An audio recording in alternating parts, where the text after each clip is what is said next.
할렐루야, 우리 하나님을 찬양하는 일이 선함이요 찬송하는 일이 아름답고 마땅하도다.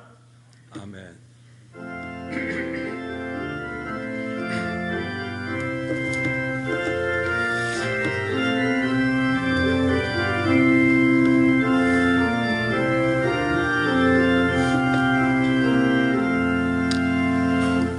우리를 자녀 삼아 주시사 이곳에 우리를 불러주시고 하나님께 예배할 수 있는 자로 불러주신 것 감사드립니다. 주의 은혜를 기억하며 하나님께 찬송과 영광을 돌리게 하여 주시옵소서. 하나님께 예배할 때에 세상이 줄 수 없는 참된 위로와 기쁨을 맛보는 귀한 예배의 시간이 되게 하여 주시옵소서. 함께 하심에 감사하옵고 이 모든 기도 예수님 이름으로 기도합나이다. 아멘. 다 함께 찬송가 10장 찬송합니다.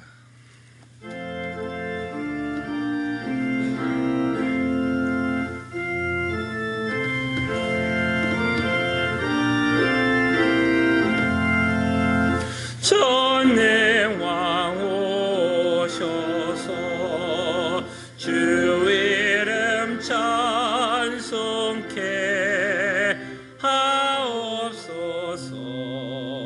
영광과 권능의 선부여 오셔서 우리를 다스려 주옵소서. 강생한 성자여 오셔서 기도를 들으소서. 택하신 백성들 복 내려 주시고 거룩한 마음을 주옵소서.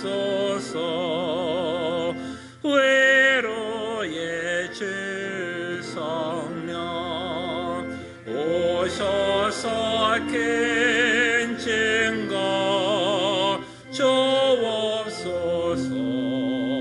전능한 주시여 각 사람 맘에서 떠나지 마시고 계십소서.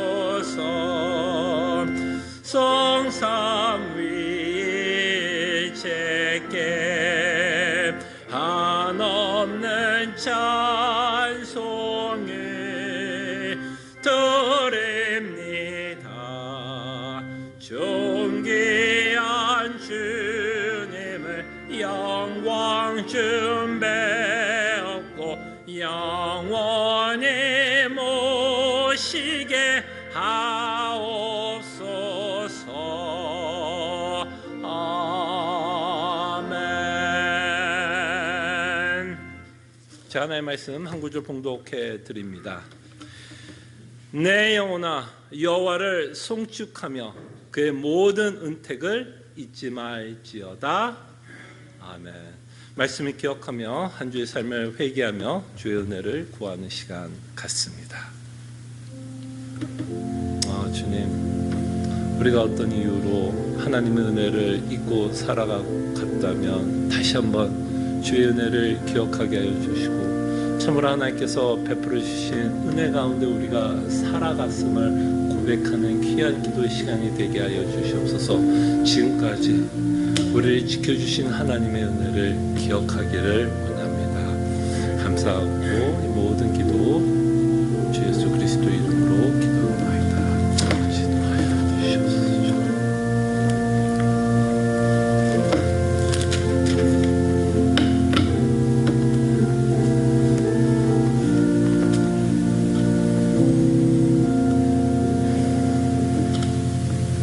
다시 한번 저희 삶을 돌이키며 어떤 이유로든 하나님의 은혜를 잊고 살아왔다면 다시 한번 주님의 은혜를 기억할 수 있도록 주님 은혜를 베풀어 주시옵소서. 지금까지 우리가 살아온 날들을 기억하게 하여 주실 때에, 지금까지 우리가 이렇게 살아온 것, 지금까지 우리가 예수 그리스도를 믿고 살아온 것, 이 모든 것이 하나님의 은혜였다라는 것을 잊지 않고 살아갈 때에 하나님의 은혜로 말미암아 하나님께 찬송과 영광을 돌리며 살아갈 수 있는 하나님의 복된 자녀들 되게 하여 주시옵소서. 감사하고 살아계신 예수 그리스도의 이름으로 기도합나이다. 아멘. 함께 일어나셔서 찬송가 301장 함께 찬송합니다.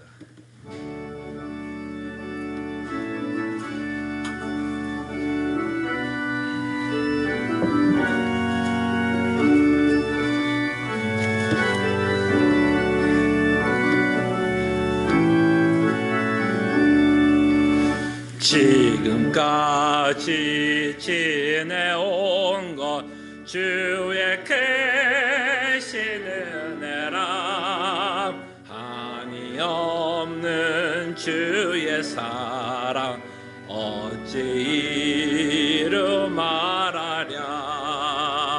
자나깨나 주의 손이 항상 살펴주시고 모든 일을 주 안에서 형통하게 하시네. 몸도 마음도 연약하나 새 힘마다 살았네. 물부듯이 부시는 주의 은혜 족하다. 사랑 없는 거리에 나 험한 산길에 맬 때 주의 손을 굳게 잡고 찬송하며 가리라. 주님 다시 배울 날이 날로 날로 다가와 무거운 짐 주께 맡겨 벗을 날도 멀지 않네. 나를 위해 예비하신 고향집에 돌아가 아버지의 품 안에서 영원토록 살리라. 아멘. 함께 시편 교독합니다. 할렐루야. 새 노래로 여호와께 노래하며 성도의 모임 가운데서 찬양할지어다.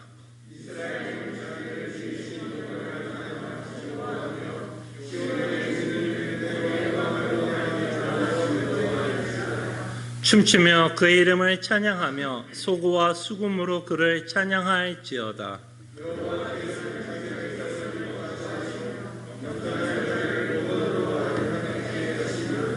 성도들은 영광 중에 즐거워하며 그들의 침상에서 기쁨으로 노래할지어다.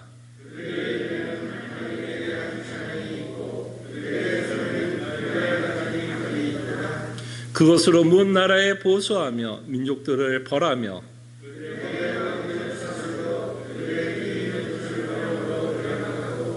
기록한 판결대로 그들에게 시행할지로다. 이런 영광은 그의 모든 성도에게 있도다. 할렐루야. 아멘. 우리의 신앙을 함께 고백합니다. 전능하사 천지를 만드신 하나님 아버지를 내가 믿사오며 그 외아들 우리 주 예수 그리스도를 믿사오니 이는 성령으로 잉태하사 동정조 마리에게 나시고 본디오 빌라도에게 고난을 받으사 십자가에 못 박혀 죽으시고 장사한 지 사흘 만에 죽은 자 가운데서 다시 살아나시며 하늘에 오르사 하나님 우편에 앉아 계시다가 저려서 산 자와 죽은 자를 심판하러 오시리라. 성령을 믿사하며 거룩한 공예와 성도가 서로 교통하는 것과 죄를 사하신 것과 몸이 다시 사는 것과 영원히 사는 것을 믿사옵나이다. 아멘. 자리에 앉으시겠습니다. 함께 찬송가 288장 찬송합니다.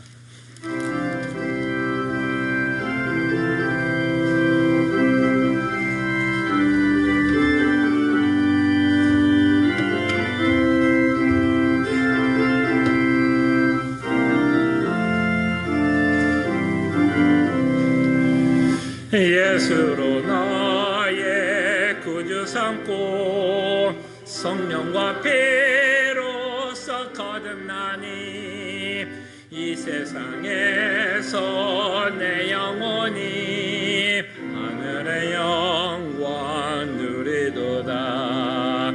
이것이 나의 간증이요 이것이 나의 찬송일세. 나 사는 동안 끊임없이 구주를 찬송하리로다. 온전히 주께 맡긴 내 영 사랑의 음성을 듣는 중에 천사들 왕래하는 곳과 하늘의 영광 보리로다.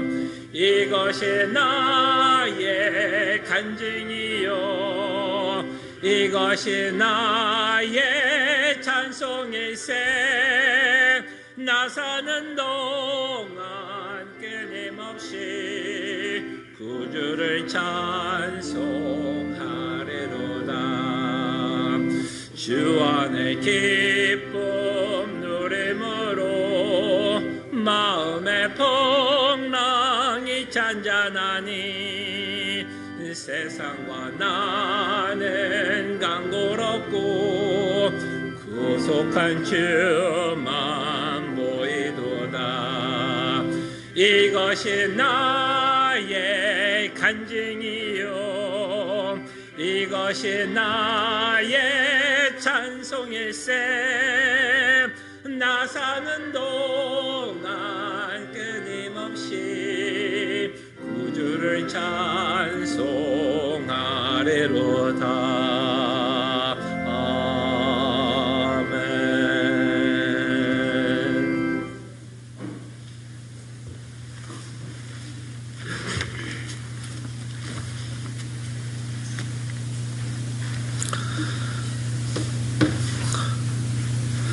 공의로우신 하나님의 주권적 사랑과 예수 그리스도의 십자가에서 흘리신 보혈의 공로로 죽었던 저희들을 다시 하나님의 자녀로 삼아주시고자 그 복음이 믿어지게 하여 주신 성령 하나님, 성삼위일체 하나님께 모든 감사와 영광을 올립니다. 하나님의 은혜로 우리는 원죄와 매일매일의 죄 가운데서도 의롭다 칭함을 받았건만 사탄은 끊임없이 이 사랑을 왜곡시켜 죄를 짓고도 예수님이 계시니까 하며 점점 죄에 대해 무뎌지게 만듭니다. 우리에게 구원의 기쁨을 다시 회복시켜 주시사 십자가의 보혈은 우리가 죄를 짓고도 마음 편할 수 있는 핑계처가 아니라 그 구원의 은혜 때문에 우리의 십자가를 지고 예수 그리스도의 삶을 닮아가고자 다짐하며 회개 중에 다시 죄와 싸워나가는 우리 영혼의 소생처임을 깨닫고 그 은혜에 감사와 찬송을 드리는 저희들 에게 인도하여 주시옵소서. 코로나 팬데믹 속에서 주위를 둘러보면 참 어렵고 암담한 상황이지만 우리에게 있는 하늘나라의 소망이 이때를 이겨나가는 힘이 되며 우리의 믿음이 약해지지 않도록 인도하여 주시옵고, 죽으나 살으나 어렵거나 좋을 때나 우리의 유일한 위로는 하나님뿐이심을 고백하는 믿음을 허락하여 주시옵소서. 하나님은 우리들에게 하나님을 하나님이라고 믿는 것이 구원받은 자의 모습이 아니라 하나님을 바로 알고 바르게 믿는 자가 구원받은 자의 모습이라고 하십니다. 한 달란트 받은 종은 주인을 주인으로 인정 안 해서가 아니라 여전히 주인으로 따랐지만 종으로서의 의무를 안 했기에 내쳐지는 것을 볼 때에 우리의 모습은 어떠한지요? 하나님께 간절히 원하건대 구원에 이르는 믿음을 저희 성도님들 모두 깨닫는 은혜를 허락하여 주시옵소서. 이 일이 결코 쉽지 않음을 압니다. 하나님의 이끄심이 없으면 우리의 죄성은 편하고 넓은 문으로만 가려고 할 뿐이니 늘 말씀 배우기에 열심을 다하며 말씀대로 생활하도록 서로를 위하여 기도하며 이끌어주는 저희 시애틀 남포제일교회 성도님들에게 지켜주시옵소서. 오늘 이 시간에는 오랫동안 만나지 못했던 몸이 아프신 성도님들을 위해 기도드립니다. 우리 남궁숙경 성도님의 건강이 하루빨리 회복되게 하여 주시옵시며 믿음이 그 병을 이기게 지켜주시옵소서. 또 김승덕 성도님의 건강이 많이 안 좋아지셨다고 합니다. 치료 중에 고통 없도록 힘주시며 복음의 소망 가운데서 담대히 암과 싸우시게 돌보아 주시옵소서. 또 몸이 불편하신 김국홍, 김수자 성도님 가정에 힘주시사 어렵고 힘든 중에서도 늘 복음에서 위로받는 믿음을 지켜주시며 그 외에도 허리 수술하시고 디스코로 또 아토피로 고생하시는 성도님들의 건강이 잘 회복되게 인도하여 주시옵소서. 믿는 자나 안 믿는 자나 똑같이 병에 걸리고 고난을 겪지만 우리에게는 하늘나라의 소망이 있기에 지나가는 나그네 길 같은 이 세상에서 담대할 수 있게 하여 주신 은혜에 감사하는 성도님들에게 이끌어 주시옵소서. 또한 사랑하는 이들을 먼저 떠나보내신 성도님들의 마음을 위로하여 주시옵고 슬픔에서 속히 벗어날 수 있도록 우리 모두 위하여 기도하는 가운데 참다운 성도의 교제가 이루어지게 인도하여 주시옵소서. 주일학교 학생들이 바른 복음을 깨닫고 믿게 하여 주시옵시며 수고하시는 선생님들의 믿음을 굳건케 하여 주시옵시고 또 이를 위해 늘 기도해 주시는 조셉 전 목사님과 알렉스 목사님을 기억하시사 늘 바른 복음만을 전하게 하여 주시며 그 가정들의 믿음과 건강을 허락하여 주시옵소서.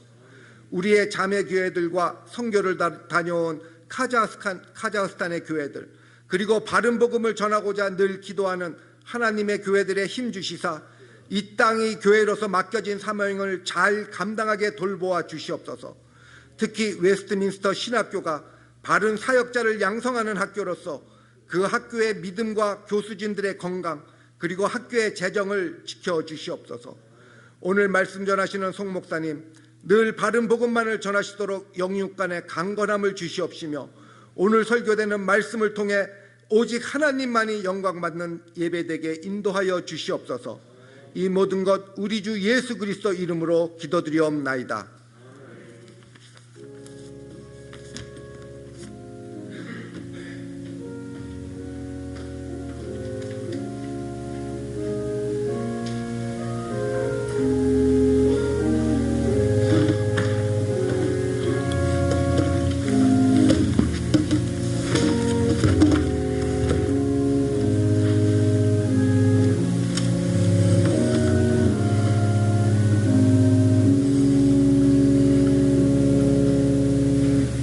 하나님의 말씀 사도행전 2장 40절에서 42절입니다. 사도행전 2장 40절에서 42절입니다.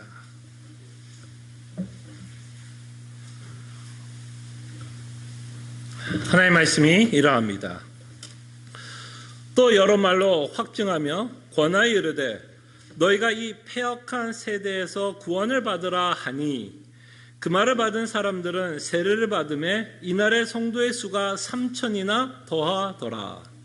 그들이 사도의 가르침을 받아 서로 교제하고 떡을 떼며 오로지 기도를 힘쓰니라. 아멘.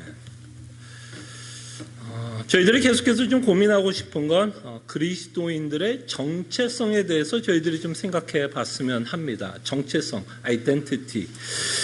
우리의 정체성을 설명하는 성경에 많은 또 단어들이 있는 것 같아요. 우리가 누구인지를 설명하는 많은 단어들이 있는데 그 중에 하나가 우리를 자녀로도 표현을 합니다. 우리가 하나님의 자녀라 표현을 합니다.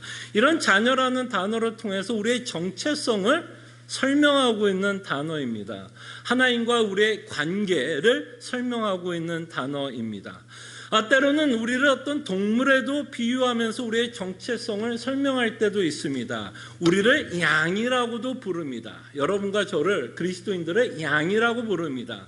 그래서 양이라고 표현을 한다면 우리는 독립적으로 혼자서도 잘 살 수 있는 자들이 아니라 끊임없이 양은 목자가 필요하고 양은 끊임없이 목자에 의존하면서 살 수밖에 없는 것을 이 양이라는 단어를 통해서 우리는 끊임없이 예수 그리스도만을 의지하고 양같이 참으로 연약하고 부족한 자이다라는 것을 우리가 그것을 설명하는 단어이기도 합니다. 그래서 성경은 우리가 누구인지를 설명하기 위해서 참 많은 단어들을 사용하는데 그 중에 여러분들과 함께 오늘 본문을 통해서 좀 생각해 보고 싶은 단어는 나그네라는 단어입니다. 나그네.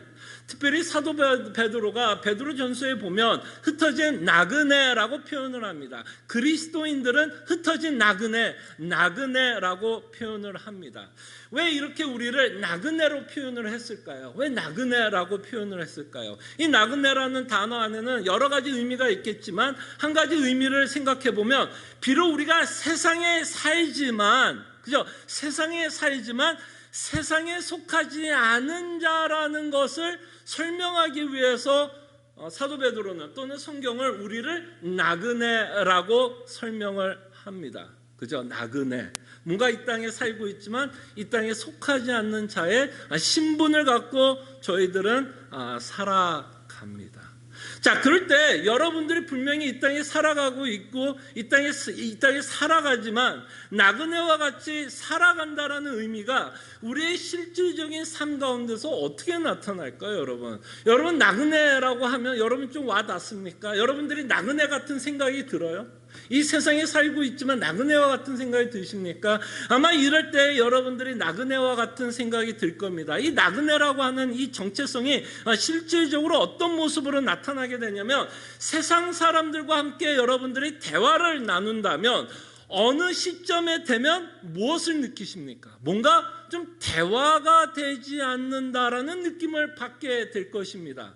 어떤 대화 가운데서는 대화가 되다가 어떤 시점에 가서 우리의 가치관에 대해서 이야기를 할 때 무엇이 더 중요하고 무엇이 중요하지 않으며 무엇이 선이고 무엇이 악이라는 것을 좀 분별하고 구분하면서 이야기를 해야 하는 때가 온다면 아마 여러분들은 세상 사람들과 좀 다르다라는 느낌을 받을 것이고 대화가 되지 않는다라는 것을 느끼게 될 것입니다. 뭔가 세상과 좀 동떨어진 생각을 갖고 살아가고 있다라는 생각을 하게 될 것입니다.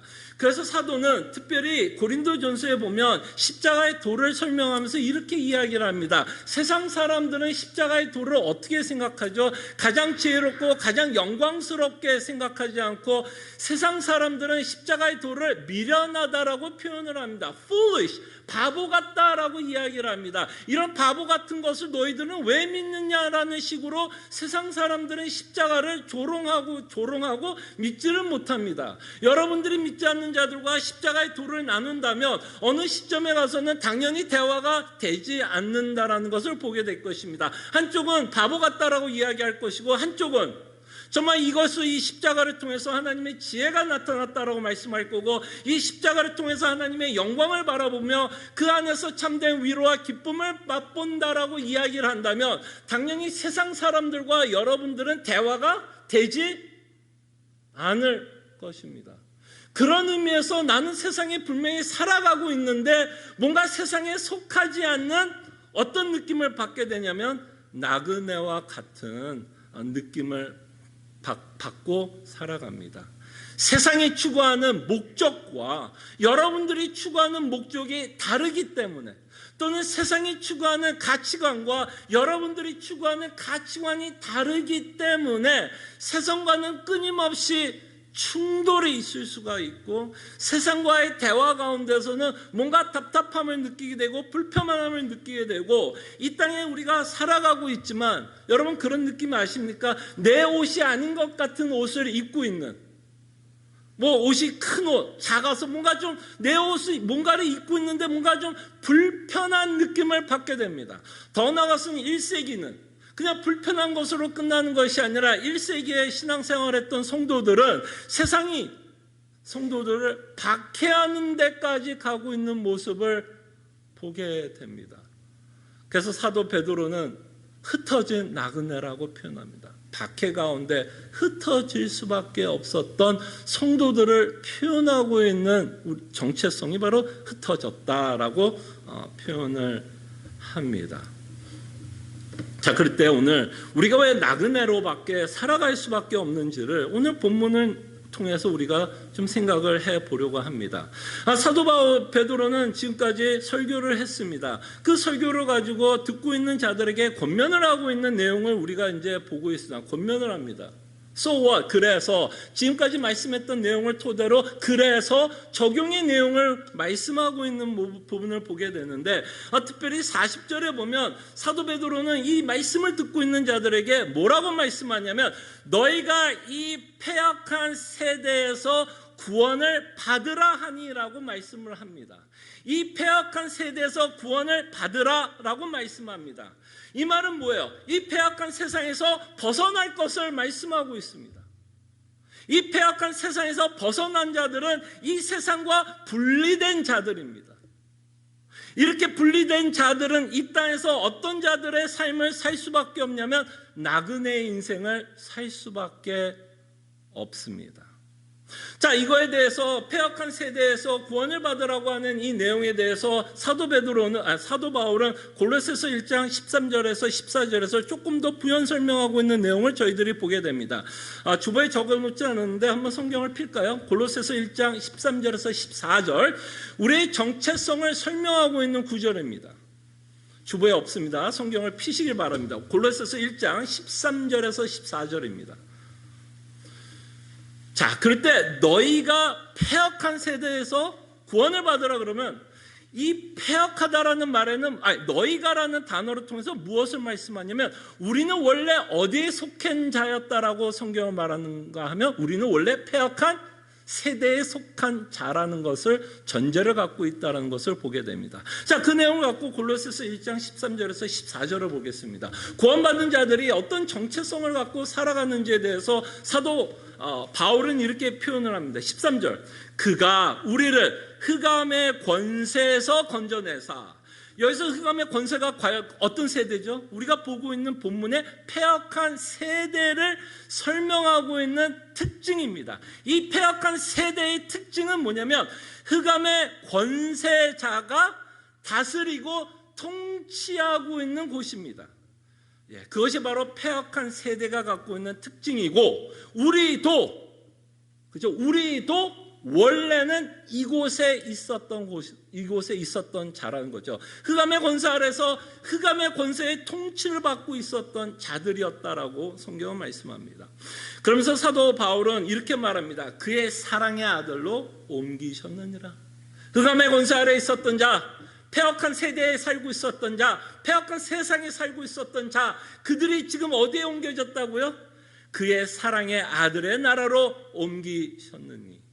그리고 그 일이 어떻게 가능했습니까? 여러분들이 패역한 세대에 살고 있었던 인간들이었는데 그 하나님의 나라로 옮겨진 이유가 14절에 보면 그 아들 안에서 우리가 속량 곧 죄사함을 얻었도다. 그리스도의 십자가로 말미암아 우리가 패역한 세대에서 구원을 얻어 새로운 곳에 우리가 살게 되었다라고 말씀을 합니다. 그때 우리는 이제 패역한 세상에서 어디로 옮겨진 자이죠? 하나님의 아들의 나라. 제가 여러분들에게 끊임없이 말씀하는 하나님 나라에 속한 자가 되었다라고 말씀을 합니다. 그런 의미에서 여러분들의 국적은 어디에 있습니까? 어느 나라 국적을 갖고 살아갑니까? 어느 나라 국적이에요? 한국입니까? 미국입니까? 하늘나라입니까? 물론 우리가 이 세상에 살고 있기 때문에 이 세상의 국적을 갖고 살아갑니다. 어떤 자들은 한국 국적을 여전히 갖고 계신 분들도 있겠지만 어떤 자들은 한국의 국적을 좀 벗어버리고 미국의 국적을 갖고 살아가시는 분들도 있을 겁니다. 세상에 살고 있기 때문에 우리는 어떤 국적을 갖고 살아갑니다. 그러나 성경은 믿는 자들을 어떻게 표현하냐면 어떤 국적을 갖고 저희들이 살아가고 있느냐면 사도 바울은 이렇게 표현하죠. 하늘의 시민권을 갖고 있다라고 표현을 합니다. 그렇기 때문에 여러분들 여러분들의 궁극적 국적은 뭐예요? 미국 사람도 아닙니다. 한국 사람도 아니에요. 그거는 이 땅에 살아갈 때만 필요한 국적입니다. 한국과 미국은 이 땅에서만 필요한 국적이지, 궁극적으로 여러분들과 저의 국적은 하나님의 나라입니다. 이미 여러분들은 하나님의 나라의 통치를 받고 있는 분들이에요. 예수 그리스도를 믿는다라는 의미는 여러분들은 이미 예수 그리스도의 통치를 받는 자입니다. 사탄의 권세의 통치를 받는 것이 아니라 하나님의 나라, 즉 예수 그리스도의 왕 되심을 여러분들은 인정하고 예수를 그리스도와 주로 삼았다라는 사도 베드로의 마지막 설교를 기억하십니까? 지난주 저희 본문을 통해서 봤죠. 예수 그리스도가 죽으심과 부활과 승천하심으로 말미암아 하나님이 예수님을 어떻게 만들었다고요? 그리스도와 주로 섬기게 하였다라고 말씀합니다.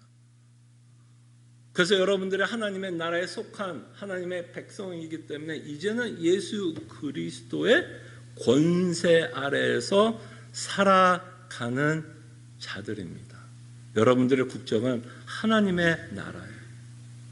그렇기 때문에 하나님의 나라의 국적을 갖고 이 땅에 살아가기 때문에 여러분들은 세상과 어떻게 될 수밖에 없냐면 분리되는 삶을 살 수밖에 없어요. 분리될 수밖에 없습니다. 아까 말한 것처럼 우리의 목적과 가치관이 세상과 다르기 때문에 세상과 분리되면서 살 수밖에 없어요. 그 분리되었다는 의미에서 사도 베드로는 우리를 나그네다라고 표현을 합니다. 나그네. 여러분과 저는 이 땅이 편해지면 절대로 안 되는 사람들이에요. 무슨 말인지 알겠죠? 여러분들과 제가 나그네라면 이 땅이 절대로 편해지면 안 돼요. 물론 하나님께서 우리가 이 땅에 살아가는 데 있어서 필요한 것들을 허락해서 얻어지는 것들은 분명히 있습니다. 그런 말미암아 하나님께 감사할 수 있습니다. 그럼에도 불구하고 우리는 절대로 이 땅이 편해지면 안 돼요. 편해지면 절대로 안 됩니다. 여러분들이 편해지는 순간 여러분들의 정체성에 맞지 않는 삶을 살아가는 거예요. 어딘가는 뭐 해야 돼요? 불편해야 돼요. 어딘가는 이 세상에 내가 살아가는데 뭔가가 맞지 않는다라는 느낌을 갖고 여러분들과 저는 살아야 됩니다. 그것이 바로 하늘의 국적을 갖고 이 땅에 살아가는 자의 모습입니다. 자, 그러면서 우리가 이제 패역한 세대, 흑암의 권세를 받았다가 이제는 하나님의 나라로 옮겨졌고, 하나님의 나라로 옮겨짐으로써 하나님의 시민, 하늘의 시민권을 갖고 우리의 국정은 하나님의 나라가 되었다라고 성경은 말씀합니다. 자, 그러면서 이 패역한 세상의 특징에 대해서 저희들이 생각해 보겠습니다. 자, 이 흑암의 권세 아래 살았던 자들의 어떤 실질적인 모습이 어떤 식으로 나타나는지에 대해서 저희들이 생각해 보겠습니다. 자, 사도행전 26장 16절과 18절을 보겠습니다. 여러분들이 갖고 있는 주보를 보시면 될 것 같아요. 자, 패역한 세대에 살아가건 또는 사도 바울이 말씀했던 흑암의 권세 아래 살아가는 인간들의 영적인 특징을 사도 바울이 사도행전 26장에서 뭐라고 말씀하는지 볼게요. 자, 18절 보세요. 자, 그 눈을 뜨게 하여 어둠에서 빛으로. 자, 그 눈은 누구죠? 패역한 세대에 속했던 자들이 예수 그리스도로 말미암아 이제는 어디로 옮겨졌어요? 어둠에서 빛으로 옮겨진 자가 있다는 겁니다. 자, 그러면 우리가 18절을 통해서 우리가 알 수 있는 패역한 세대의 특징이 뭘까요, 여러분? 패역한 시대의 특징이 뭐예요? 그 눈을 뜨게 하여 어둠에서 빛으로 옮겨졌다라고 말씀한다면 패역한 세대의 특징은 뭐예요? 소경이었다는 거. 소경. 장님이었다라고 우리가 표현할 수도 있겠고요. 어둠 가운데 살아가고 있는 인간을 패역한 세대, 패역한 세상이라고 말씀할 수 있겠고, 이렇게 소경된 자, 어둠 가운데 있었던 자들이 18절에 계속해서 뭐래요? 사탄의 권세에서 하나님께로 돌아오게 하고, 그러면 이렇게 어두운 자, 그죠? 소경인 자는 누구의 권세를 받은 자예요? 사탄의 권세를 받은 자라는 것을 보게 됩니다. 그래서 사탄의 권세에서 하나님께로 돌아오게 하고 죄사함과 나를 믿어 거룩하게 된 무리 가운데서 기업을 얻게 하리라 하더이다 라고 말씀하시면서 우리의 뭐를 가르쳐줘요? 성경은 뭘 말하죠? 여러분들의 과거를 말씀합니다. 여러분들도 어떤 자였는지를 설명하는 거죠. 여러분과 저도 패역한 세대에 속한 자였고 어두운 가운데 있었고 소경이었다라고 성경은 말씀하십니다. 그럴 때 성경은 또 사도 바울의 말을 표현하자면 우리가 죽었다라고 말씀합니다. 허물과 죄로 죽었다라고 표현합니다. 그럴 때 이 죽었다는 의미가 뭘까요, 여러분? 바로 이 죽었다는 의미가 우리가 소경되었고 빛이신 하나님을 알지 못했던 자를 표현하고 있는 언어입니다. 여러분, 패역한 세대의 특징이 뭔지 아십니까? 흑암의 권세 아래 살아가고 있는 특징이 뭔지 아십니까? 무슨 살인을 범하고 거짓말하고 무슨 윤리적인 범법 행위를 하는 자를 성경에서 패역한 세대라고만 말하지는 않습니다. 진짜 패역한 세대는 뭔지 아십니까? 하나님을 모르는 자가 패역한 세대입니다. 하나님을 모르는 자. 그래서 여러분 사도 바울은 로마서에서 하나님을 깨닫는 자가 단 한 명도 없다라고 말씀합니다. 오로지 이 세상에서 하나님을 깨닫는 자가 있다면 예수 그리스도 외에는 하나님을 깨닫는 자가 없다고 말합니다. 이게 바로 패역한 자의 특징이에요. 하나님을 깨달을 수 없는 그런 능력이 없는 흑암의 권세 아래 살아가고 흑암의 권세의 조정을 받고 통치를 받고 살아가는 자들은 하나님을 절대로 알 수 없습니다. 하나님을 알 수 없어요. 하나님을 깨닫는 자가 없다고 말합니다. 이것이 얼마나 슬픈 이야기인 줄 아세요, 여러분? 하나님을 깨닫지 못하는 것이 얼마나 슬픈 이야기냐면 하나님이 인간을 창조했을 때 이렇게 창조했나요, 여러분? 하나님이 아담을 처음으로 창조했을 때 하나님을 모를 수 있도록 창조했나요? 하나님을 알 수 있도록 창조했습니다. 하나님을 바르게 알 수 있도록 창조하셨어요. 그리고 그 알아가는 과정 가운데 아담은 하나님을 알아갈 수도 있었고 인격적으로 하나님께 반응할 수 있도록 하나님은 아담을 창조했습니다. 그래서 하나님은 세상을 지으면서 끊임없이 뭐라고 말씀하냐면 선했다라고 표현합니다. 보기 좋았다라고 말씀합니다. 그리고 창조의 꽃은 여러분과 저였어요. 창조의 꽃은 여러분과 저였습니다. 하나님의 형상으로 여러분과 저를 지었다라고 성경은 말씀합니다. 창조했다라고 말씀합니다. 우리는 하나님을 알 수 있도록 창조를 받았어요. 여러분, 개, 돼지가 여러분들의 말귀를 알아들을 수 있을 거라고 생각을 합니다. 그죠? 여러분 똑똑한 개는 여러분 말귀를 알아듣죠. 그죠? 여러분과 조금 소통하죠. 밥 시간 되면 개가 살랑살랑 오면 얘가 밥 달라는 거 여러분 알아요, 몰라요? 여러분 멍멍거리죠. 개가 멍멍거리는데 여러분 알아들어요, 못 알아들어요? 그리고 여러분들이 밥을 갖고 가져가면 이 개가 알아요, 몰라요? 알아들어요, 못 알아들어요? 알아듣죠. 드디어 주인이 나이가 배고프니까 밥 주는 거 의사소통을 합니다. 그렇지만 그 개가 여러분들이 무엇을 고민하고 무엇을 생각하며 정말 깊은 교제를 개와 나눌 수 있습니까? 정말 인격적인 교제를 여러분 개와 나눈다고 이야기할 수 있어요? 정말 여러분들의 아픔을 개와 나누면서 함께 손잡고 기도할 수 있습니까? 예, 개도 어느 정도 생각은 하는 것 같아요. 반응하는 거 보면 생각이 없는 것 같지는 않습니다. 그러나 하나님은 우리를 그렇게 짓지 않았어요. 우리로 하여금 하나님이 누군지를 알게 지었습니다. 우리가 하나님을 사귈 수 있도록 지었어요. 우리가 하나님의 마음을 헤아릴 수 있도록 지었습니다. 우리는 개, 소, 고양이하고는 다르게 지었어요.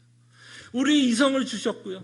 그 이성을 갖고 지각을 이용해서 하나님을 충분히 알아갈 수 있도록 우리를 창조하셨습니다.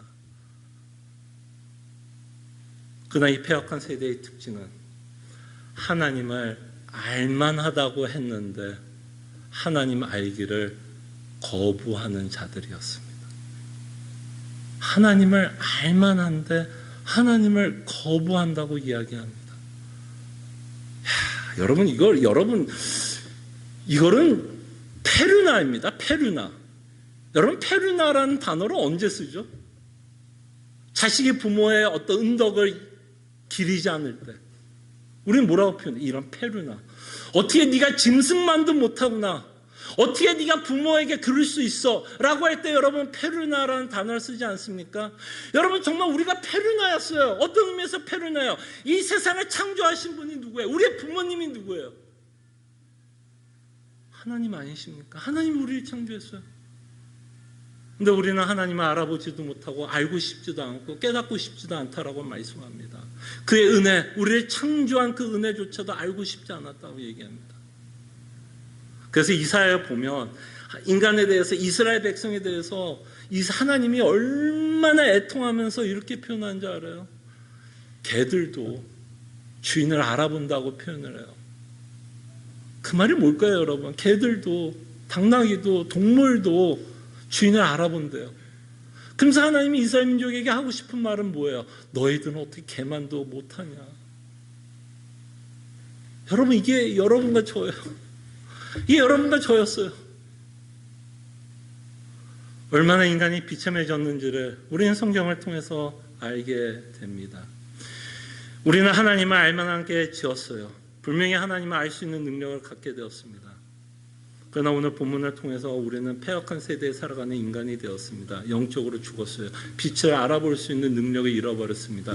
빛을 알아볼 수 있는 능력조차 없어진 것뿐만 아니라 인간이 얼마나 패역한지 아십니까? 인간은 예수 그리스도를 죽였습니다. 이거보다 더 패역한 일이 있을 수 있을까요, 여러분? 정말 페르나 아니에요? 이런 페르나가 세상에 어디 있습니까? 세상을 창조한 만왕의 왕이신 예수 그리스도께서 이 땅에 오셨는데 인간은 그를 죽였습니다.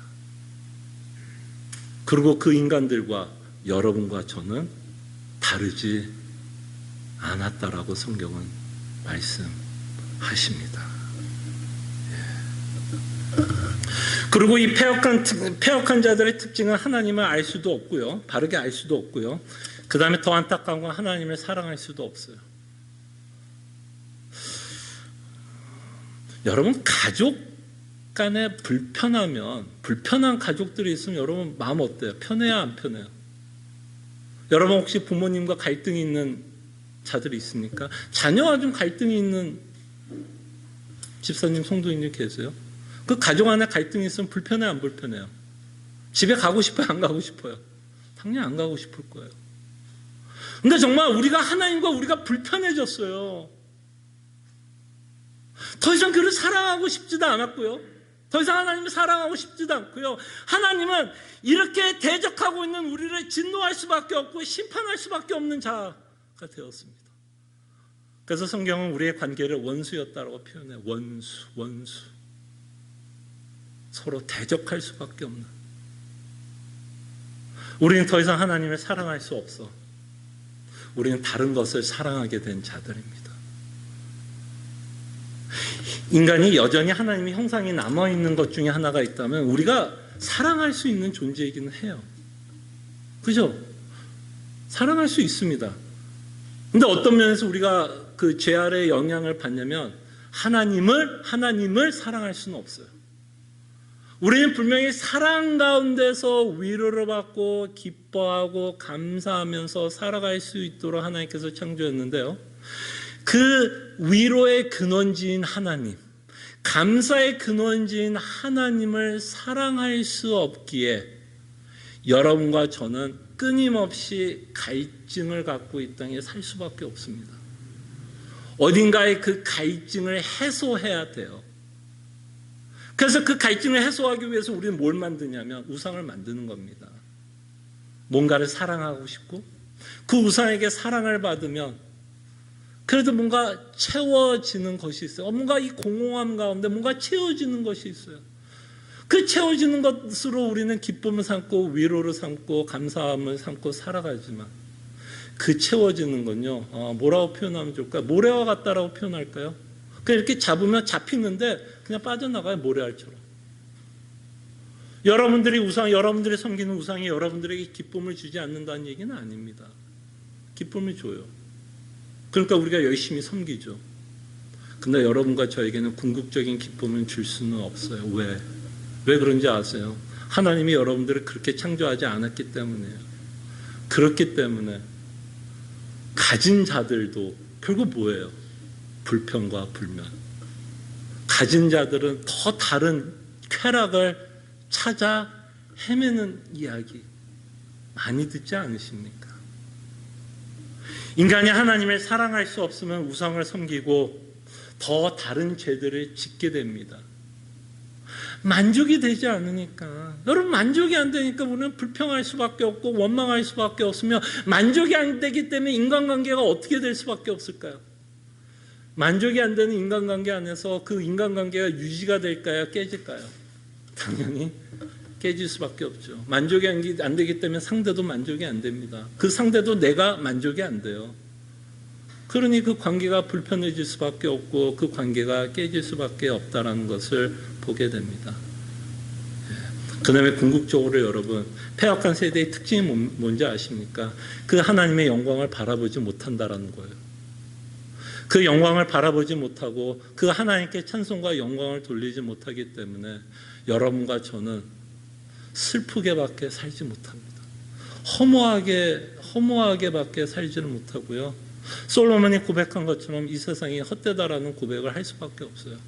그래서 우리는 헛되지 않다라는 것을 끊임없이 증명하고 끊임없이 세뇌를 시키기 위해서 우리는 다른 것들을 열심히 찾아 헤맵니다. 다른 것을 찾아 헤매요. 수가성 여인처럼, 여러분 그 우물가 여인들 알죠? 남편이 몇 명이에요? 5명.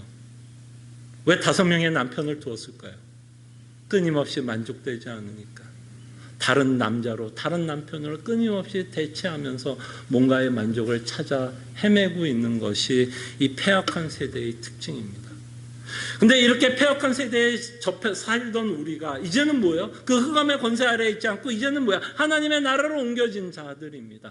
이렇게 하나님의 나라에 옮겨진 자들에게 하나님께서 주시는 놀라운 선물이 하나가 있는데요. 여러분들을 또한 거듭나게 하십니다. 그거 아십니까? 여러분들을 거듭나게 해요. 거듭나게 하십니다. 이렇게 거듭나게 하심으로써 하나님이 이제는 뭘 하게 하는지 아세요? 여러분들을 하여금 이제는 하나님을 알 수 있게 하십니다. 하나님을 알 수 있게 하셨어요. 거듭나게 하심으로써 이제는 하나님을 알 수 있게 하셨습니다. 하나님이 원래 여러분들을 창조했던 목적을 회복시키는 것이 구원입니다. 다시 한번 말씀을 드릴게요. 구원이 뭐냐라고 여러분들이 물어본다면 저는 이렇게 좀 대답하고 싶습니다. 하나님이 원래 인간을 창조한 목적을 회복하는 게 구원이에요. 그럼 구원은 뭐예요? 거듭나게 하심으로써 이제는 하나님을 알 수 있게끔, 더 이상 소경이 아니라 눈을 떠서 이 빛을 알아볼 수 있게 하십니다. 예수 그리스도가 누구이신지를 알게 하십니다. 예수 그리스도께서 나를 위해서 십자가에 죽으시고 나를 하나님의 나라로 옮겨신 참으로 좋으신 하나님인 것을 믿게 하십니다. 그리고 거듭나게 하심으로써 이제는 뭐예요? 하나님에 대한 갈증이 생기고 하나님을 사랑하게 하십니다. 그래서 여러분들 이 자리에 나오신 거 아닙니까? 하나님께서 여러분들에게 놀라운 은혜와 사랑을 베풀었기 때문에 그 사랑에 반응을 하는 게 뭐예요? 그 사랑의 최고의 반응은 예배입니다. 예배. 그를 찬송하고 그에게 기도하며 그의 말씀을 듣고 그가 우리에게 행하신 그 모든 일을 뭐 하는 거예요? 예배를 통해서 인정하는 것. 하나님은 하나님이시구나. 좀 전에 장로님이 기도했던 것처럼 사나 죽으나 우리의 유일한 위로는 무엇입니까? 우리가 하나님의 것이라는 것. 그것을 우리는 예배를 통해서 여러분과 저는 뭐 하는 걸까요? 확인하는 시간입니다. 무엇으로 확인하는지 아십니까? 제가 말씀을 선포할 때 이게 뭐 하는 거예요? 이 말씀이 어떻게 돼요? 대적되는 게 아니라, 거부하는 게 아니라, 저항하는 게 아니라 이 말씀이 어떻게 돼요? 이해가 돼요. 이해가 돼요. 아, 맞구나. 목사님 말이 맞구나. 제 말이 맞는 게 아니라 제 말씀이 성경에 근거를 하고 있다면 성령 하나님께서 여러분들을 통해서 이 말씀을 설득시키고 깨닫게 하시는 그 놀라운 은혜를 지금 받고 있습니다. 그래서 지금쯤이면 여러분들이 이제 어떤 생각이 들어야 되냐면, 와, 내가 더 이상 패역한 세대에 속하지 않아. 참 감사하구나. 그전에는 내가 하나님을 몰랐는데 이제는 하나님을 알게 되어 참 감사하구나. 그전에는 하나님을 사랑하지 않았고 우상을 섬기면서 그거 안에서 기쁨과 위로를 받으려고 했는데, 이제는 하나님을 사랑하고 하나님만이 내 위로가 되면, 내게 감사가 되면 나의 참된 행복이 되는 거에 대한 지금 어떤 마음이 들어야 될 거야. 참 감사하다 라는 생각이, 마음이 아마 여러분들 안에서 그런 마음이 이제 들 것입니다. 그래서 우리는 하나님을 사랑하게 되고 궁극적으로 그 은혜로 말미암아 우리는 하나님께 찬송과 영광을 돌리고, 그에게 찬송과 영광을 돌리는 그것이 나에게 모아지는 가장 즐거워요. 그래서 여러분들이 예배하는 이 시간이 또한 뭐한 시간이 될까요? 가장 즐거운 시간. 습관적으로, 전통적으로, 또는 할 수 없어서, 또는 내가 예배하면 하나님이 혹시 더 많은 것을 채워줄까 하는 조건적 마음 때문에 이 자리에 오는 게 아니라, 정말 나에게 베풀어 주신 은혜 때문에, 그 은혜에 감사하는 마음 때문에 이 자리에 나오고, 이 자리에 나오는 게 가장 뭐한 거예요? 가장 즐거운 시간이 되게 됩니다. 그래서 이렇게 거듭난 자들의 특징이 아까 말씀드린 것처럼 이제는 하나님을 알게 됩니다. 그래서 이렇게 하나님을 알게 되는 자들은 뭐 하게 돼요? 이제 말씀이 들리기 시작하는 거예요. 말씀이 들리기 시작하는 거예요. 그래서 지난주에 저희들이 살펴봤죠. 사도 베드로가 말씀을 전할 때에 이 사람들이 어떻게 반응했는지 혹시 기억나십니까? 사도들에게 질문을 하기 시작했다라고 말씀합니다. 그전에는 예수님이 복음 전하니까 죽이라고 외쳤던 자들이, 그죠? 죽이라고 외쳤던 자들이 이제는 사도 베드로가 설교를 하니까 그 말씀에 대한 질문이 생기게 됩니다. 여러분, 이 질문한다라는 말씀, 제가 지난주 말씀드렸죠. 여러분, 질문을 왜 할까요, 여러분? 이 질문을 한다라는 얘기는 뭐냐면 그 말씀에 관심이 있다라는 거예요. 그리고 관심이 있고 또 뭐 하고 싶은 거예요? 이해하고 싶은 거예요. 깨닫고자 하는 마음이 있어요. 근데 깨닫고자 하는 마음 가운데 하나님께서 그냥 즉시 답을 주면 질문할 일이 없겠죠. 그죠? 여러분들이 깨닫고자 하는 마음에 어떤 게 있어서 답을 하나님께서 즉각 주면 질문할 일이 없을 텐데, 여러분들이 신앙생활 하다 보면 또는 성경을 읽다 보면 이해가 안 되는 부분이 있어요, 없어요? 이해가 되는 부분이 있어요, 없어요? 관심이 있기 때문에 이해해 보려고 하고 깨달으려고 하는데, 관심을 갖고 이해해 보고 깨달으려고 하는데 그것이 이해가 안 되는 부분이 있게 됩니다. 그렇기 때문에 우리는 뭐를 하기 시작해요? 질문을 하기 시작합니다.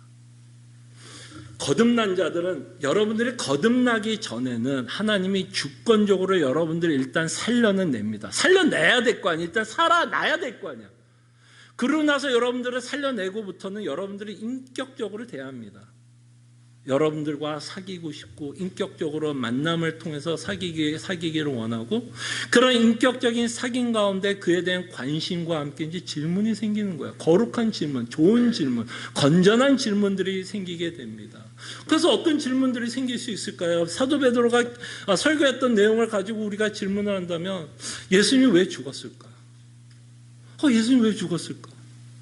그리고 분명히 사도 베드로는 또 이렇게 표현해. 너희들이 죽였다고 이야기해요. 너희들이 죽였다고 이야기를 해요.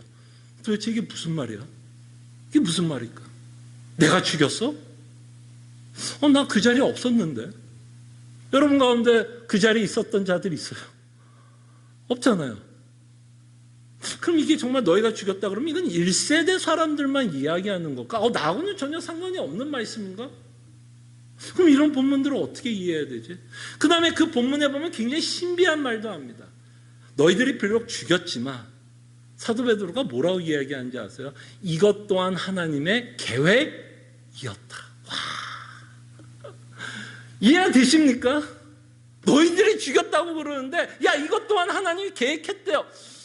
그러면 내가 죽였다라는 거야. 하나님이 이게 뭐 질문들이 막 생기는 거예요. 이게 무슨 말일까? 분명히 사도 베드로가 이렇게 말을 하고 있다면, 하나님이 우리가 뭔가를 깨닫기를 원하는 부분이 있죠. 다 깨달을 수 있을까요, 없을까요? 하나님이 영원전에 계획했던 이 시간과 공간을 초월한 그 메시지를 우리가 온전하게 완전하게 이해할 수는 없겠죠. 분명히 온전하게 100% 이해할 수는 없지만 적어도 사도 베드로가 그렇게 설교를 하고 있다면 뭔가는 깨닫기를 원하는 내용이 있겠죠. 그럼 그 내용이 뭘까? 그 계획의 내용이 뭘까? 왜 계획을 하나님은 성도들이 알기를 원할까? 그리고 예수님의 부활의 의미는 뭘까? 그냥 육체적으로 태어났다는 게 중요한가? 아니면 그 육체적으로 태어남으로써 어떠한 영적인 메시지를 갖고 있을까? 그 예수님이 승천하셨다고 얘기하는데 이 승천하셨던 이 메시지 또는 예수님이 주와 그리스도가 되셨다라고 하는데 과연 그 메시지의 내용은 무엇일까? 거듭난 자들은요 이 메시지에 관심을 갖고 질문을 합니다. 깨닫기를 원해요. 그리고 여기서만 끝나지 않습니다. 거듭난 자들은 이 말씀을 통해서 그런 내가 처한 상황 가운데서 어떤 삶을 살아야 하는지 구체적으로 고민하게 됩니다. 순종을 하게 됩니다. 가족 간에 갈등이 있다면 그 갈등 가운데서 과연 하나님은 내가 어떤 생각을 갖고 살아가기를 원할까? 내가 이 땅에 속해 있다면 이 땅에 속한 자로서 어떤 삶을 살기를 원하실까? 내가 이 세상에 살고 있다면 과연 하나님은 내가 어떤 순종을 갖고 살아갈까? 정말 이 수많은 고민을 하면서 살아가셔야 되는 자들이에요. 그래서 거듭난 자들은요, 제발 우리 이렇게 신앙생활 하지 맙시다. 좀비가 아니에요. 맹목적 신앙이 아닙니다. 인격적으로 하나님이 여러분들과 사귐의 관계 안에서 여러분과 저와 신앙생활을 같이 하고 싶어요. 여러분들이 로봇이 아닙니다.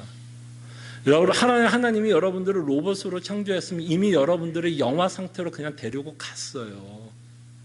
뭐하러 이 과정을 갖게 하고 힘들게 합니까? 그냥 로봇처럼 그냥 영화 상태로 들어가서 그냥 완전히 새롭게 만들어버리죠.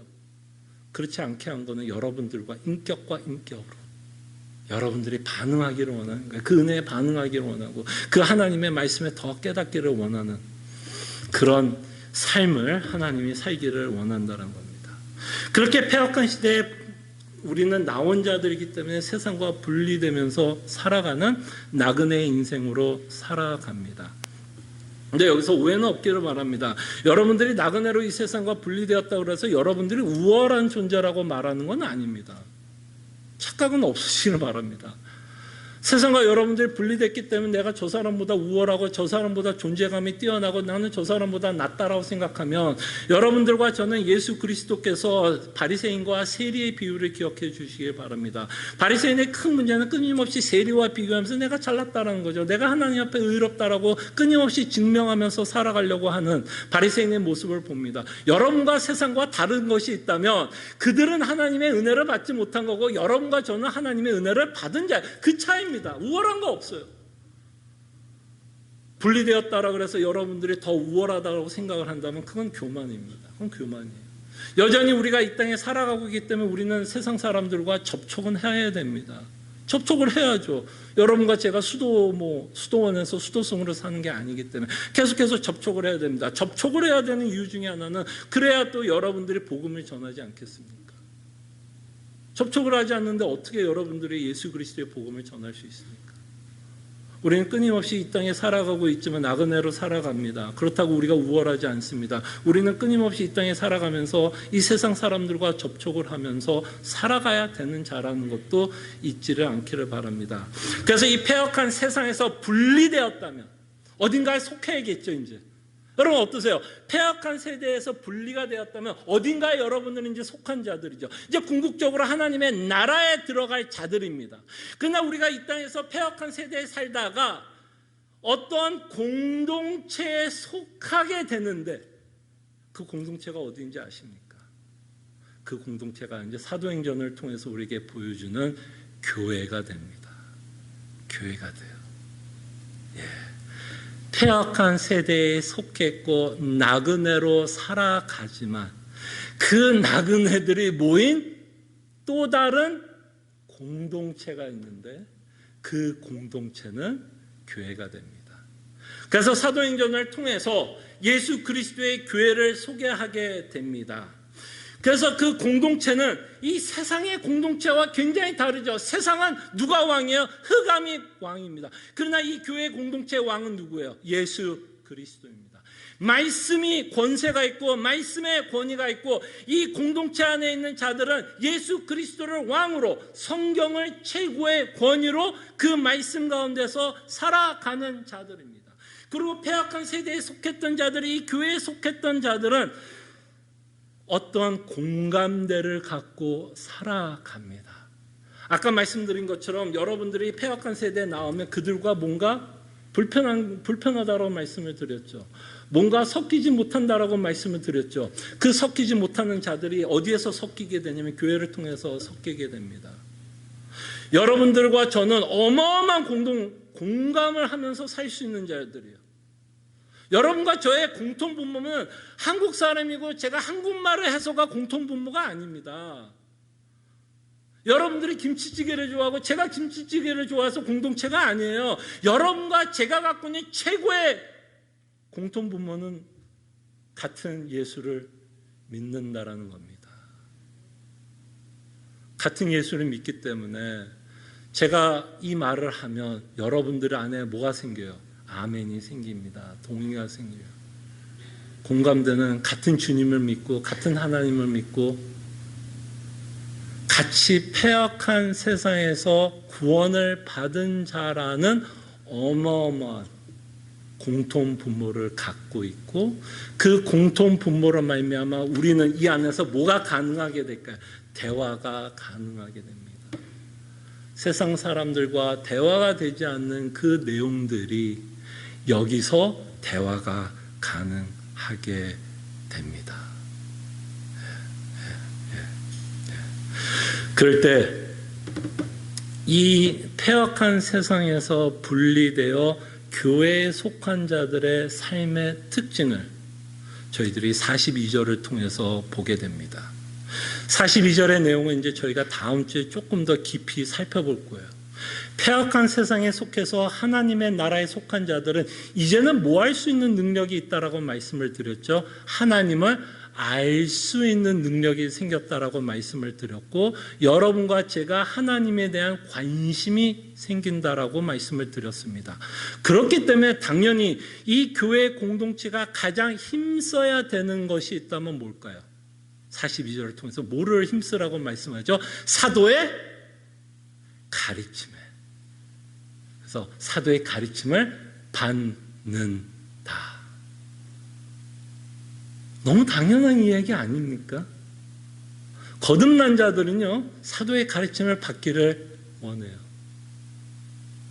그리고 거듭난 자들은 이 교회 공동체를 통해서 뭐예요? 교제하기를 원합니다. 세상과 대화가 안 되니까. 세상은 내 마음을 모르니까. 세상 앞에서는 내가 외롭고 혼자 있는 것 같지만 이 교회 공동체 안에서는 어때요? 나를 이해해주고 나를 공감해주고 나를 사랑하는 성도가 있게 됩니다. 그래서 뭐에 힘쓴다라고 말씀하죠? 떡을 떼며 교제하기에 힘쓴다라고 말씀합니다. 그리고 마지막으로 이 공동체는 끊임없이 연약한 공동체예요. 그죠? 굉장히 유리입니다, 여러분. 여러분 교회 서신서로 보면 교회가 얼마나 연약한지 맨날 뭐 하는지 알아요? 사도의 가르침도 받았지만 그들은 끊임없이 교회 안에서 뭘 했을까요? 서로 분쟁하고 갈등이 있었습니다. 교회는요, 세상에 속한 교회는요, 유리예요, 유리. 정말 유리입니다. 우리 대단한 것 같죠? 우리 믿음 대단한 것 같죠? 아니요. 우리 쉽게 유리 깨트릴 수 있는 자들이에요. 여러분과 저는 교회를 죄송합니다. 쉽게라는 단어는 좀 안 어울릴지 몰라도 알게 모르게 교회를 힘들게 할 수 있는 모든 자들이 뭐예요? 교회를 힘들게 할 수 있는 다 잠재력을 갖고 있는 사람이에요. 그 중에 가장 으뜸이 누굴까요? 교회 가장 힘들게 하는 으뜸은 누굴까요? 지금 마스크를 써서 여러분들의 입모양을 못 봐서 저는 다행입니다. 아마 입모양들이 다 움직였을 거라고 생각하는데 가장 으뜸은 당연히 목사예요. 어쨌든 목사가 말이 제일 많고, 그죠? 목사가 어쨌든 어떠한 당회 안에서 결정권을 갖고 있는, 어떤 결정권을 또 갖고 있는 어떤 뭐라 그래야 돼? 뭐 권세라고 표현해야 될까요? 그럼 교회를 가장 힘들게 할 수 있는 게 목사겠죠. 연약합니다. 정말 유리해요. 그렇기 때문에 무슨 일을 할 수밖에 없을까요, 여러분? 이 교회의 특징 중에 하나가 기도에 힘썼다라는 겁니다. 기도에 힘쓸 수밖에 없어요.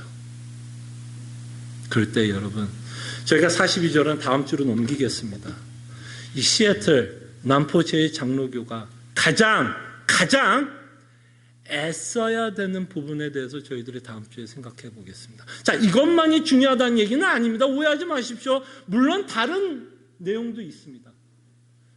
그러나 우선순위를 둔다면, 제 얘기는 이겁니다. 우선순위를 둔다면 무엇이 교회에서 가장 중요한 일인지는 저희들은 끊임없이 성경을 통해서 배우기를 원하고, 그 일에 시애틀 남포 제2장로교회는 순종하는 교회가 되기를 소원합니다.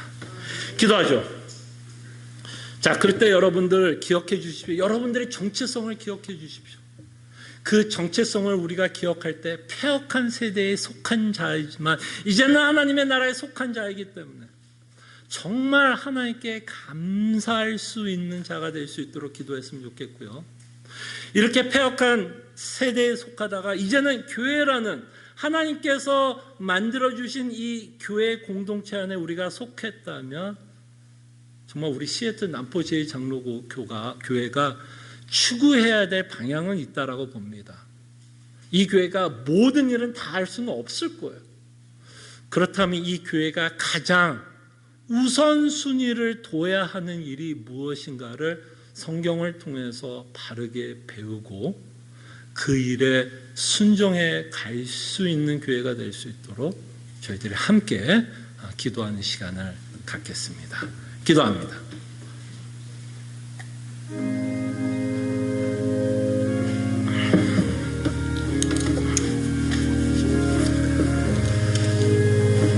주님, 정말 이 새로운 공동체, 이 교회 안에서 무엇이 중요한지를 저희들로 깨닫게 하여 주시사 정말 시애틀 남포 제2장로교회는 어떤 일에 최선을 다하고 우선순위를 두며 함께 공동체의 삶을 살아가야 하는지를 말씀을 통해서 깨달을 수 있도록, 그리고 그 말씀에 우리가 순종해 나갈 수 있도록 아버지 하나님 은혜를 베풀어 주시옵소서.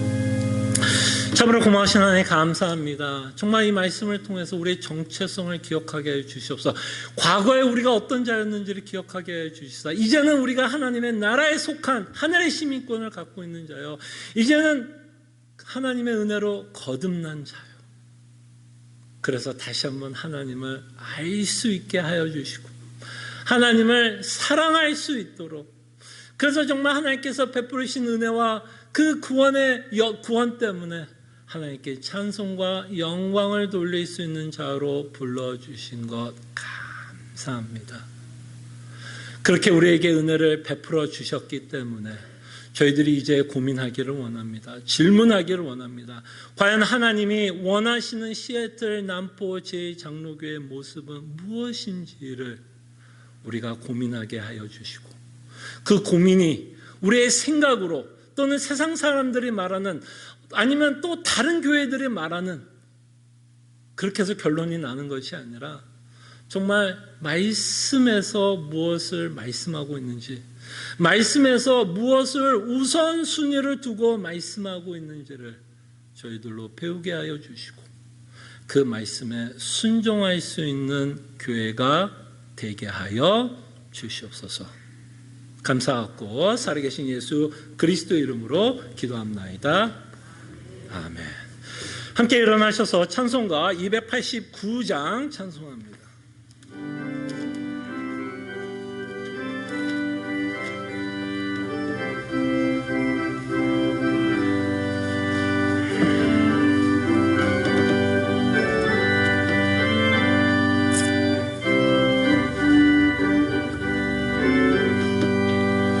주 예수 내 맘에 들어와 계신 후 변하여 새 사람 되고 내가 늘 바라던 참빛을 찾음도 주 예수 내 맘에 오심 주 예수 내 맘에 오심 주 예수 내 맘에 오심 물밀듯 내 맘에 기쁨이 넘치면 주 예수 내 맘에 오심 주 예수 내 맘에 들어와 계신 후 망령된 행실을 끊고 머리털보다도 더 많던 내 죄가 눈보다 더 희어졌네 주 예수 내 맘에 오심 주 예수 내 맘에 오심 물밀듯 내 맘에 넘치면 주 예수 맘에 오심 내 맘에 소망을 든든히 하지만 주 예수 내 맘에 오심 의심의 구름이 사라져버림도 주 예수 내 맘에 오심 주 예수 내 맘에 오심 주 예수 내 맘에 오심 물밀듯 내 맘에 기쁨이 넘치면 주 예수 내 맘에 오심 사망의 음침한 골짜기 가다가 밝은 빛 돌련히 비쳐 저 멀리 하늘문 환하게 보임도 주 예수 내 맘에 오심 주 예수 내 맘에 오심 주 예수 내 맘에 오심 기쁨이 넘치면 주 예수 내 맘에 오심 내가 저 천성에 올라가 살기는 주 예수 내 맘에 오심 천성에 올라가 주님을 뵈우니 그 기쁨 비길 데 없네 주 예수 내 맘에 오심 주 예수 내 맘에 오심 물밀듯 내 맘에 기쁨이 넘치면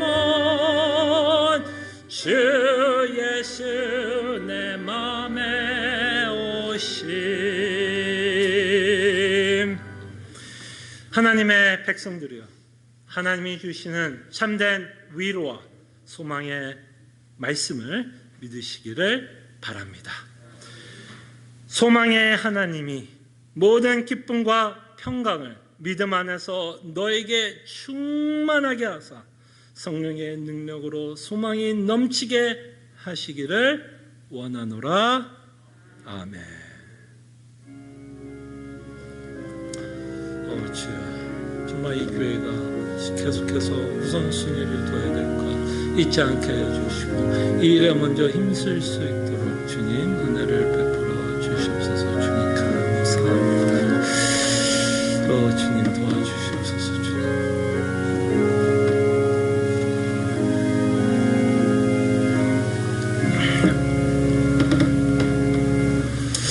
우리 또 옆에 뒤에 앞에 계신 성도들과 반갑게 인사했으면 좋겠습니다. 네. 정말 한 예수 그리스도와 한 주님, 한 성령, 한 믿음을 갖고 있는 성도들과 함께 또 하나님께 찬양과 예배를 함께 드려 감사하다라는 말씀을 또 여러분들에게 전합니다. 몇 가지 교회 소식을 알려드립니다. 수요 성경 공부 저희들이 계속해서 하이델베르 요리문답 공부하고 있는데요. 이번 주는 주의로 이거 녹음 안 됐으면 좋겠는데 제가 핸드아웃을 준비를 안 했네요. 이게 또 여러분들보다 나이가 젊으니까 잘 기억해야 되는데 제가 최대한으로 오늘이든 내일 아침이든 그거 제가 단톡방에다 올려드릴게요. 아니면 여러분들이 혹시 구글 설치하면 아주 쉽게 찾을 수가 있는데요. 하여간 제가 최대한으로 빨리 주일 5를 여러분들께 올려드려서 여러분들이 빠르게 좀 읽어볼 수 있도록 하겠습니다. 죄송합니다. 계속해서 이번 주에 새벽 기도에 여러분들을 초대합니다. 계속해서 함께 또 하나님의 말씀을 받고 정말 저녁 기도에 힘쓰는 교회가 되기를 소원합니다. 또 여러분들이 혹시 집에 가실 때 또 출출할까봐 또 저희 교회 또 권사님 또 특별히 김윤희 권사님이 떡을 좀 준비해 주셨습니다. 그래서 여러분들이 또 가실 때 혹시 출출하실까봐 떡을 준비했으니까요. 떡을 각 가정당 하나씩 받아 가시면 되겠습니다. 감사합니다.